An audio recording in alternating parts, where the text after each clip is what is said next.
welcome to Pop Wild. I'm your host Maria, and I'm so excited that you're here. There's something that you should know about me though before we get started. I'm a little bit of a pop culture nerd, and a little bit of a nature nerd, and when these two things combine, I double nerd out. But what does pop culture have to do with nature, you may ask? Well, I found the perfect double trouble duo of species at the Cincinnati Nature Center that might be able to give us some answers. Are you ready to double down and learn about these two species? I'm ready to. Can we stop doubling now? Let's meet species number 1. This is Crush. Crush is an adult red-eared slider, and you can tell from that red streak on the side of her head there. So the native range for red-eared sliders is the Mississippi River Valley. We're just a little bit north here, but you can find them in rivers and waterways in this area. In fact, you can find them in a lot of rivers and waterways outside of their native range, including every continent except Antarctica. So how did they move around the globe? Tiny cars with tiny suitcases? Although that would be adorable, the answer is a little less surprising. It's us humans moving them around. Red-eared sliders are one of the most common species of pet turtle, and the US exports thousands, if not millions, of baby turtles each year to pet markets across the world. Although people have been keeping red-eared sliders as pets for a long time, they reached their peak in the 1980s and 1990s when a certain cartoon about pizza-loving, weapon-wielding turtles came out. That's right, when the news broke that the Teenage Mutant Ninja Turtles were actually red-eared sliders, the market for these baby turtles boomed.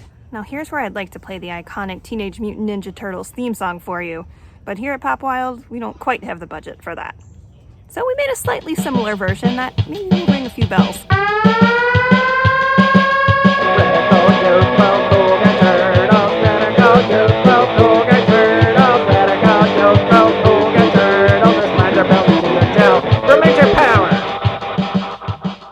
Wow, those were extremely cool turtles! Are you still there?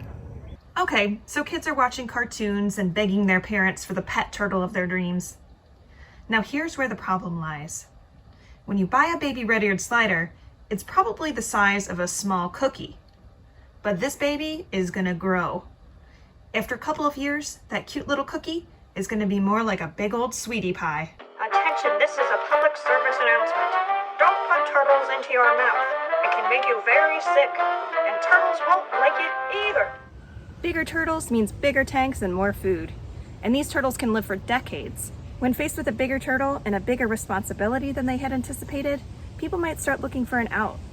They might think the humane thing to do is to release their pet into a local pond, lake, or river. While this might seem okay, it can actually have some serious consequences. In many places around the US and the world, red-eared sliders are bigger and more aggressive than native turtle species. Indoor turtles released into the wild can also carry a variety of diseases, which can affect the wild populations. It's not that red-eared sliders are bad. They're just really good at surviving under a lot of different conditions, sometimes at the expense of other species. For this reason, they're labeled as invasive. More on that in just a moment, but first, for her participation in this episode, I have made Crush an assortment of ninja weapons made out of carrots. Will she eat them or use them? Yep, looks like she's gonna eat them. Classic Crush. An introduced species is a plant or animal that has been moved from its home environment into a new environment. Sometimes this works out totally fine, and sometimes it doesn't. Like a kid who's never had sugar binging on candy at a friend's house, sometimes an introduced species can get out of control, and it can take away space, food, and other resources from the animals in that ecosystem. In this case, we would call it an invasive species. We can think of it like a puzzle. In an ecosystem, each piece takes up a space that fits into the other pieces and makes up part of the larger picture. An invasive species is like a puzzle piece that got mixed into the wrong box. It fit into its original ecosystem, but doesn't quite fit into the new one.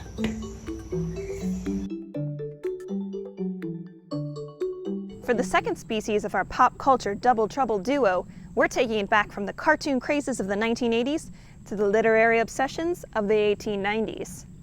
When you hear the name Shakespeare, you might not immediately think of pop culture. but the bard has been imbued into our pop culture consciousness since the rowdy days of the Globe Theatre. I'm looking at you, Claire Danes and Leonardo DiCaprio in Romeo and Juliet.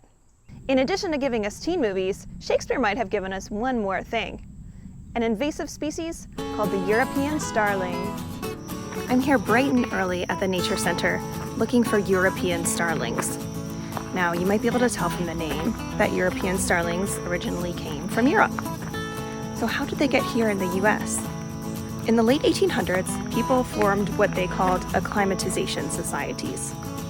These were groups of people who would bring species to the US, either because they thought they would do some ecological good, or because they just liked them.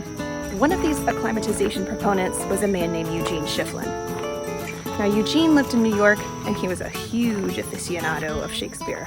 Rumor has it that Eugene sought to bring every bird mentioned in Shakespeare's plays to the US.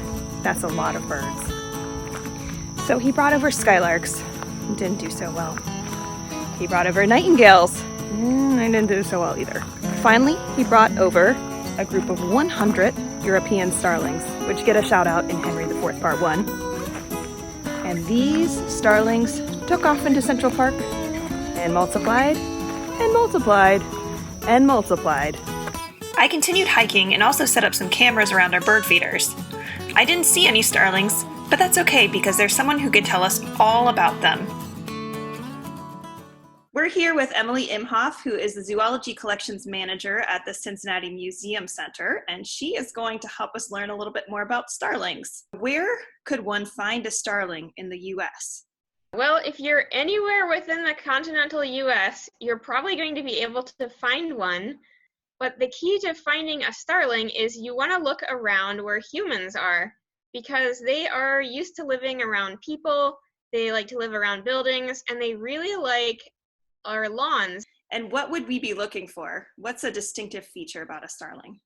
Starling is a medium-sized songbird. It's about the size of a robin. It's got a yellow bill, and the rest of its body is like a dark brown, blackish color, but it has some iridescence in its feathers. So if it's the winter time, they are going to be having their dark body, but they're also going to have little white speckles on them, so it looks like you're looking at the stars. They are really good at mimicry, and they can mimic a lot of sounds, including human voices, other birds, and even other noises they hear, like mechanical sounds. In the fall and winter, they form these large flocks and they fly around together, and it's called a murmuration of starlings. So if you're driving along the highway in the evening in the autumn or the winter and you see a huge flock of blackbirds flying around all together, that's probably starlings, and that is a murmuration. So how do starlings cause ecological problems in the US? So for many years, starlings were assumed to have a large negative impact on our native cavity nesting birds.